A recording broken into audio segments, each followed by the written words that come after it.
ګرانو کتونکو اخلاقیات و چش ته وایي ښه اخلاق و څه ته وایي. بیل ګیټ چې موږ تاسې ټول پیژنو چې د دنیا یو امیر ترین سړی دی. هغه څه چا انټرویو اخیستله نو بیا دا پوښتنه جن وکړه چې په دنیا کې دی سړی شته چې در تا هم امیر یې در تا زیاتې پیسې لري. نو بیل ګیټس ورته وویل چې و په دنیا کې یو داسې بل سړی هم شته چې در ما هم ډېر زیات امیر دی. نو د انټرویو والا پوښتنه جن وکړه هغه ډېر په کشمکش کې رالی چې موږ ته راوښیه داسې څوک سړی شته چې در تا هم زیاتې پیسې لري. نو بیل ګیټ ورته وویلې چې په ایرپورټ باندې یو دوکاندار دی چې زما کله د سټرګل شپې وې او زه په ژوند کې شی نه وم جوړ شوی.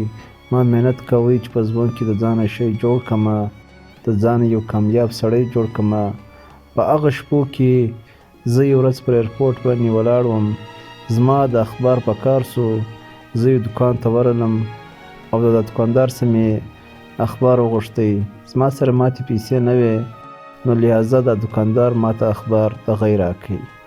بیا څو ورځې نورې تېرې سوې، بیا زه هغه ایرپورټ له ولاړم. د دې واره زما په جیب کې یوه روپۍ هم نه وه. زما بیا اخبار په کار سو نو زه دوکاندار له ورغلم، د هغه څخه مې اخبار وغوښتی. هغه ماته اخبار راکړی خو ما ته وویلې چې هېڅ خبره نه ده، ته اخبار د سره ویسه، دا اخبار زه د خپلې منافع څخه تا ته درکومه. نو لهذا بیا ډېر ټیم تېر سو، 18-19 کاله تېر سو. بیا زه بیا هغه ایرپورټ له یو موکره میلاو سه ولاړمه. نو زه چې کوم وخت دا سړي له ورغلم ما ورته وویلې چې ته ما پېژنې؟ ده راته وویل چې و ته څوک نه پېژنې، ته د دنیا د ټولو امیر ترین سړی یې. نو ما ورته وویل چې زما او ستا در مابین یو بله رشته هم شته. ده وویل و هغه رشته دا ده چې ما تا ته 2-3 واره اخبار مفت درکړی دی. نو بیل ګیټ ویلی چې ما درته ویلې چې ته په دنیا کې چش غواړې، اوس ما ته ووایه زه تا ته هر شی درکوی سمه او زه ستا سره برته احسان کومه چې تا زما سره په هغه ټیم کې احسان کړی دی چې زما سره یوه روپۍ هم نه وله. نو دا دوکاندار ورته وویلی چې هېڅ ضرورت یې هم نشته، ته ما ته یو شی هم مه راکوه، زما ژوند ډېر ښه روان دی. نو بیل ګیټ ورته وویل چې نه تا زما سره نیکي کړې ده، زه هم دا غواړم چې ستا سره نیکي وکړمه. نو په جواب کې دا دوکاندار ورته وویلې چې زما او ستا نیکي برابره نشي کېدی.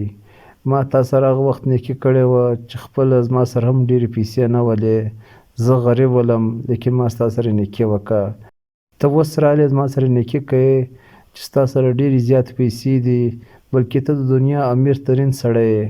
نو دا زما نیکي او ستا نیکي برابره نشي کېدی.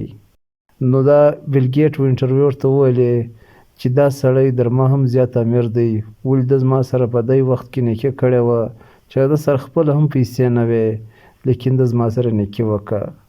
امید لرم دوستانو چې تاسو ته به دا کیسه ډېر خوند درکړي. دغه رقم مزیدار کیسو دپاره زموږ دا چینل سبسکرایب کړئ او دا ویډیو د ټولو خلکو سره شیر کړئ. وسلام.